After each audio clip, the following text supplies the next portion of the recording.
থাকতেই মণ্ডলের অফিস যদি না থাকে তাহলে যে কোনো ডিসিশন নেওয়া মিটিং করা সমস্যা হবে।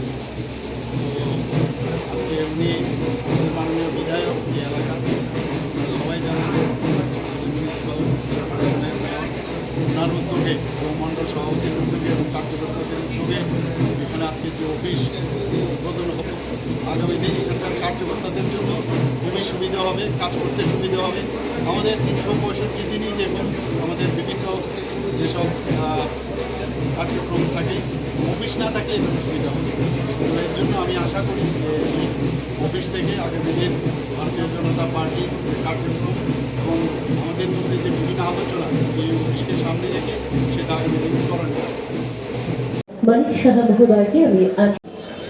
আমাদের স্নিগ্ধা দেবদাস মহোদয়া সহ কর্পোরেটর ডক্টর মনোজ কান্তি দেবরা, মণ্ডলের এখানে সভাপতি অমিতাভ ভট্টাচার্য সহ বিভিন্ন মোর্চার সভানেত্রী, সভাপতি, সম্মানিত সভাপতি শ্রী অসীম ভট্টাচার্য মহোদয়, জসিমউদ্দিন সাহেব সহ আমাদের আগরতলা পৌর নিগমের আমার যারা কর্মা মহোদয়া, শ্রীমতী শেখা ব্যানার্জি মহোদয়া, শ্রীমতী মিতু গৌদ মহোদয়া, ত্রিপুরা রাজ্য সরকারের মাইনরিটি কমিশনের চেয়ারম্যান এবং আছেন পাখি হিসাবে আমরা এই 17 তারিখ থেকে আগামী 2 তারিখ অবধি বিভিন্ন কর্মসূচি আমাদের মণ্ডল থেকে দলীয় নির্দেশ অনুযায়ী করা হচ্ছে। স্বচ্ছ ভারত অভিযান, বৃক্ষরোপণ অনুষ্ঠান, স্বাস্থ্য শিবির এবং বিভিন্ন বাড়ি বাড়ি মানুষের সঙ্গে জনসংযোগ করে আমাদের কেন্দ্রীয় সরকারের মোদিজির যে প্রকল্পগুলি ভারত সরকার ভারত মানুষের জন্য যে নিয়েছে এবং রাজ্যের মুখ্যমন্ত্রী প্রফেসর ডক্টর মানিক সাহার নেতৃত্বে সরকার যে কাজগুলি করছেন সেগুলি মানুষের কাছে পৌঁছে দেওয়ার সুফলগুলি, সুযোগগুলি যাতে মানুষ পায় সেগুলো সচেতন করা, তাদের কাছে পৌঁছে দেওয়ার জন্য বাড়ি বাড়ি কিন্তু জনসম্পর্ক অভিযানও আমাদের মণ্ডল থেকে করা হচ্ছে এবং করা হবে আগামী কয়েকদিন।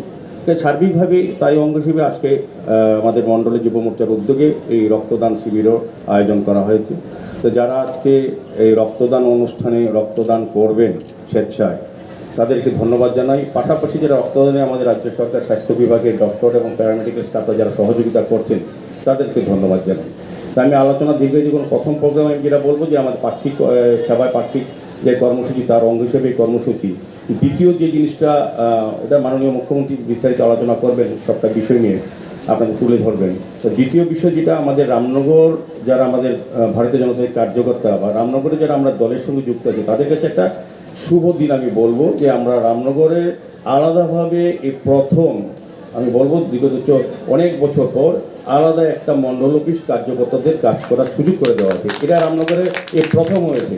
আগে ব্যক্তিকেন্দ্রিক বাড়ি কেন্দ্রিক যেখানে হতো কারণ হতো সেভাবেই দল চলতো, সেভাবেই পরিচালনা করে আমাদের সেটা জিততাম আমরা, কিন্তু সাংগঠনিক কার্যকর্ম কিন্তু সাংগঠনিক অফিস ছিল না।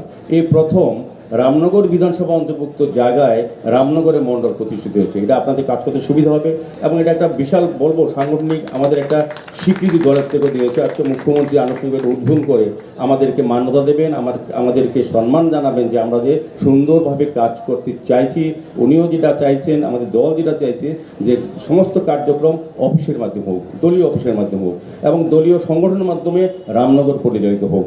আমি আপনার সামনে কথা দিচ্ছি মাননীয় মুখ্যমন্ত্রী সহ যারা আমাদের দলীয় নেতৃত্বরা আছেন, যারা কার্যকর্তারা আছেন, যারা এই মণ্ডল হয়ে কাজ করেন, আমাদের সরকারের পাশে থেকে দলের পাশে থেকে কাজ করছেন, সরকারের দায়িত্ব বৃদ্ধি করা রক্ষা করার জন্য কাজ করছেন, দলের সংগঠন শক্তি বৃদ্ধি করার সবসময় যারা কাজ করছেন তাদের কাছে একটা জায়গা হচ্ছে এখান থেকেই সমস্ত কার্য পরিচালনা রামনগর হবে। কোনো ব্যক্তিগতভাবে আমাকে যেতে হবে না, দলীয়ভাবে দলের বুথ সভাপতি, মণ্ডল সভাপতি, মণ্ডলের যারা কার্যকর্তা আছে, বুথের যারা কার্যকর্তা আছে, সর্বোপরি ডিস্ট্রিক্ট প্রেসিডেন্ট আছে, স্টেট প্রেসিডেন্ট আছে, মুখ্যমন্ত্রী আছেন এবং দলীয় নেত্রীরা আছেন, নেতারা আছেন, তাদের মাধ্যমে এই সংগঠন পরিচালনা। এখন ছোট আকারে আমরা ভাড়া বাবদ আমরা এই অফিসটা করেছি।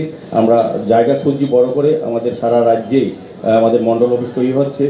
মাননীয় মুখ্যমন্ত্রীও চাইছেন যে প্রতিটি জায়গায় যাতে মণ্ডল অফিস সুন্দরভাবে একটা কার্যলয় তৈরি হয়, তবে কাজ করতে অনেকটা সুবিধা হবে। সেই সামনে লক্ষ্য রেখে আমরা আজকে আনুষ্ঠানিকভাবে ছোট একটা আকারে মণ্ডল অফিস আমরা পরিচালনা করার জন্য আজকে মুখ্যমন্ত্রীর হাত ধরে আমরা আনুষ্ঠানিক মাঙ্গলিক অনুষ্ঠানের মাধ্যমে এটা উদ্বোধন করা হবে।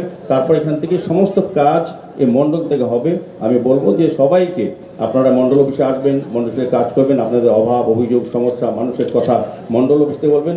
সংগঠনের মাধ্যমে সরকারি সমস্ত সুযোগ সুবিধা, দলীয় সংগঠনের কর্মসূচি একদম এই অফিস থেকে বুথ লেভেল থেকে কিন্তু প্রত্যেক বাড়িতে যাবে। ব্যক্তিভাবে কারোর প্রকাশিত হওয়ার সুযোগ নেই, দল আগে, তারপর হচ্ছে আমাদের সমস্ত কার্যপদ্ধতি, সমস্ত সংগঠন। সবাইকে নমস্কার। তিনজন লিজেন্ড ব্যক্তিত্ব আমাদের 17 সেপ্টেম্বরে, যার জন্মদিন আমাদের সবার প্রিয় আদরণীয় প্রধানমন্ত্রী নরেন্দ্র মোদীজির। এই 17 সেপ্টেম্বর থেকে সেবা পক্ষকাল যে অনুষ্ঠান, আবার মাঝখানে 25শে সেপ্টেম্বর পণ্ডিত দীনদয়ালজির জন্মদিন, এবং 2 অক্টোবর জাতির জনক মহাত্মা গান্ধীর জন্মদিন। তো এইভাবে আমাদের যে কার্যক্রম, বিভিন্ন কার্যক্রম রাখা হয়েছে, সেই কার্যক্রমের আজকে এই মণ্ডলে রক্তদান শিবিরের আয়োজন। একদিকে আমরা সারা বছর আমরা এই ধরনের কার্যক্রম করি, যেটা আমাদের মণ্ডলের প্রেসিডেন্ট বলেছেন, সেবাই আমাদের ধর্ম এবং সেবার মাধ্যমে আমরা মানুষের কাছে থাকতে চাই, সেই দিকে আমরা কাজ করি। আরেক দিকে বিরোধী দলের ওদের তো কোনো কাজ নেই, খালি কিছু 8-10 জন লোক নিয়ে বেরোবে আর বলবে এখানে আইনের শাসন নেই, এমুকটা নেই তেমুকটা নেই। এদের কাজে মানুষের সাথে মানুষকে ওরা হারিয়ে ফেলেছে। মানুষদের থেকে যে আস্থা, সেটা কিন্তু ওদের আর নেই। এই কারণেই মাঝে মাঝে উকি ঝুঁকি দেয়, বিভিন্ন বিষয় নিয়ে রাস্তায় নামেন, কিন্তু এতে করে কাজের কাজ কিচ্ছুই হবে না। যখন ইলেকশন হয়, ইলেকশনের পরে ওরা বসেই থাকে, যে বলবে এই নির্বাচন প্রহসন, এগুলো ওরা করে, ওদের রুটিন কতগুলো ওয়ার্ক আছে। আর ইলেকশনের আগে বলবে আর বেশি দিন নেই, সময়ের অপেক্ষা, আমরা সরকারে চলে আসছি। এগুলো দেখতে দেখতে মানুষ এখন টায়ার্ড হয়ে গেছে এখন।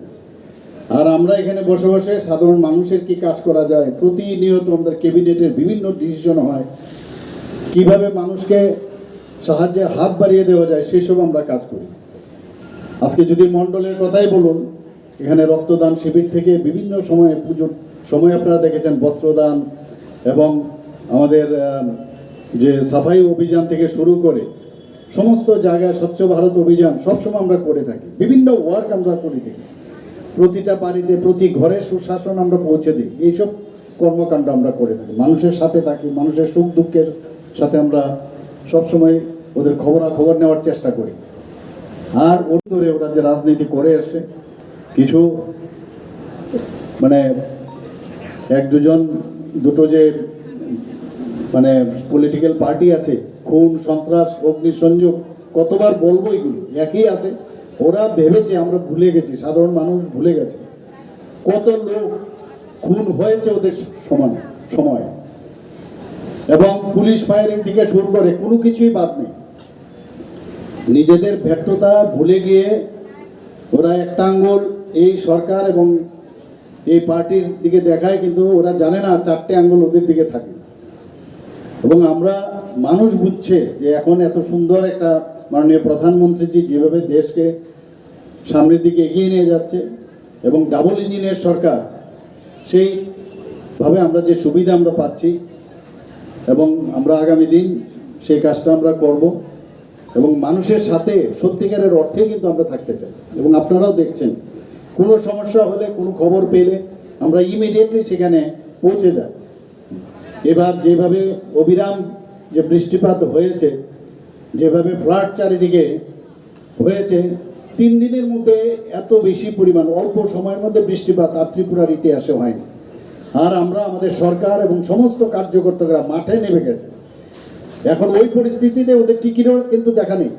এখন যখন সেটেল হয়েছে, সব বেরিয়েছে, সাদা কুর্তা ফুর্তা পরে এখন যায় বিভিন্ন জায়গায়, বলছে ওইটা নেই সেইটা নেই।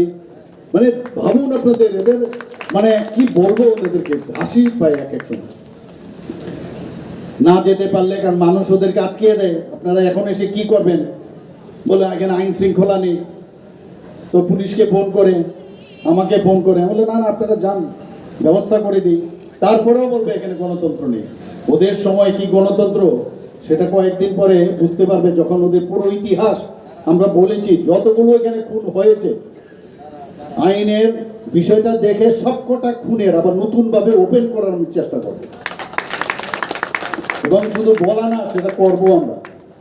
কেউ ভেবেছে হয়তোবা নানা রকম কারুকার্যের মাধ্যমে সেগুলো বন্ধ করে দিয়েছে, close chapter, it will not happen. এটাকে ওপেন করার ব্যবস্থা আমরা করব। কাজে এদের যে রাজনীতির নামে বহু বছর ধরে যেভাবে রাজনীতি করে এসছে সেটা আর এখন চলবে না, আগামী দিনও চলবে না। এবং একজন আরেকজনের দোষর হয়েছে। এখন নিজেরা যেহেতু পারছে না, তো আরেকজনের হাত মিলিয়েছে। তো সবাই বুঝে মানুষ এবং কত ধরনের মানে ওদের যেভাবে বিদ্রুপ করে মানুষের প্রতি কথা বলে, মানুষ সেগুলো কোনোদিন আগামী দিন এগুলোকে কোনো অবস্থায় সেগুলোকে গ্রহণ করবে না। আজকে আমরা জানি যে ব্লাড এখানে ডোনেশনের ব্যবস্থা করেছে এবং রক্ত এমন একটা মানে উপাদান যার কোনো ধর্ম হয় না, আমরা সবাই জানি। এটা কার রক্ত? আজকে মুসলিমের রক্ত নাকি এটা হিন্দুর রক্ত না বুদ্ধিস্টের রক্ত? এটা কার রক্ত? এটা কি পুরুষের রক্ত না মানে মহিলার রক্ত? কেউ জানবে না। কিন্তু রক্ত দিয়ে কিন্তু আমাদের অনেক কিছু শেখার উচিত, যে মানব ধর্ম এবং আমরা সবাই মানুষ, এটা ইম্পর্টেন্ট। সেই কাজটা আজকে এই মণ্ডলের উদ্যোগে করেছে। আমি ওনাদেরকে ধন্যবাদ দেব যে এইরকম একটা মানে রক্তদান মহৎদান আমরা এর এখন পর্যন্ত সাবস্টিটিউশন আর বেরিয়েছে। রক্তের মধ্যে একদিন দিন আসবে, আমি জানি না আগামী দিন হয়তো আমি থাকবো না, যে যেমন রক্তের কোনো সাবস্টিটিউশন নেই, ভারতীয় জনতা পার্টিরও সাবস্টিটিউশন এই ভারতবর্ষে থাকবে না, আমি বলে দিলাম। কারণ মানুষ বুঝতে পারছে যে একমাত্র এটাই পার্টি যে নাকি মানুষের কথা বলে, মানুষের সাথে থাকে এবং সমস্ত জাতি ধর্ম সমস্ত কাস্ট ক্রিড সব কিছুর উপরে উঠে উঠে এই পার্টি এবং তার সরকার কাজ করে। প্রধানমন্ত্রীজি যা বলেন তাই করেন। যেসব সিদ্ধান্ত উনি নিয়েছেন, বড় বড় সিদ্ধান্ত, আজকে আমরা জানি যখন 3 তালাকের ঘটনা যখন হলো, কেউ ভাবতে পারেনি 3 তালাক বলে যে ভারতবর্ষে দাঙ্গা হবে, ভারতবর্ষ টুকরো টুকরো হয়ে যাবে, কত কথা। কিন্তু 3 তালাক মাননীয় প্রধানমন্ত্রীজির কারণ সেটা বিলোপ করা হয়েছে। আজকে আমরা কাশ্মীরের কথা যদি বলি, সেখানেও বলেছে যে না, যে সেখানের যদি মানে আমাদের ডক্টর শ্যামাপ্রসাদ মুখার্জি যেভাবে ওখানে বলেছেন, এক রাষ্ট্রে এক বিধান, এক প্রধান এবং এক প্রধান থাকবে, তাকে নিয়ে উনি যখন ওখানে ওনার বলিদান হয়েছেন জীবন, সেটাকে আমাদের সার্থক করেছে আমাদের মাননীয় প্রধানমন্ত্রী নরেন্দ্র মোদীজি। এবং প্রতিবার উনি রাম মন্দির নিয়ে যদি কথা বলি, কত কথা হয়েছে যে রাম মন্দির হবে না হবে না, ওনার কারণে রাম মন্দির সেখানে প্রতিষ্ঠিত হয়েছে। এক একবার যা যা কাজ করছেন উনি, আমরা দেখেছি G20 সময় সমস্ত রাষ্ট্রপ্রধানরা এখানে এসেছেন, সবসময় প্রধানমন্ত্রীজিকে যে সসম্মান দেখিয়েছেন। এবং আমরাও এখানে যখনই যা মানে চেয়েছি, আমাদের ত্রিপুরা রাজ্যকে দিয়েছে, নর্থ ইস্টকেও দিয়েছে। শান্তি যদি প্রতিষ্ঠিত না হয়, কোনো অবস্থায় ডেভেলপমেন্ট হবে না। নর্থ ইস্টে আপনারা দেখুন যে প্রায় 12টার মতো অ্যাকর্ড হয়েছে শান্তি প্রতিষ্ঠিত হওয়ার জন্য, ত্রিপুরাতে 3টে হয়েছে। উনি চাইছেন যে যদি শান্তি থাকে তবেই সব ডেভেলপমেন্ট হবে। আমি আশা করি যে এই যে কথাগুলো আমি বললাম, এর মাধ্যমে আগামী দিন আমাদের যে দেশের যে অগ্রগতি এবং রাজ্যের যে অগ্রগতি সেটা বজায় থাকবে।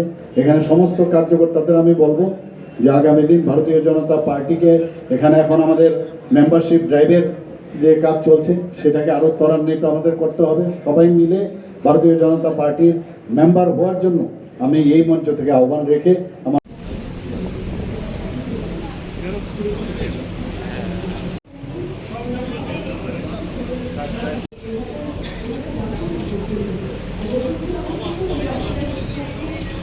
Subscribe to Tripura Info and press the bell icon so that you never miss any latest updates and news on Tripura.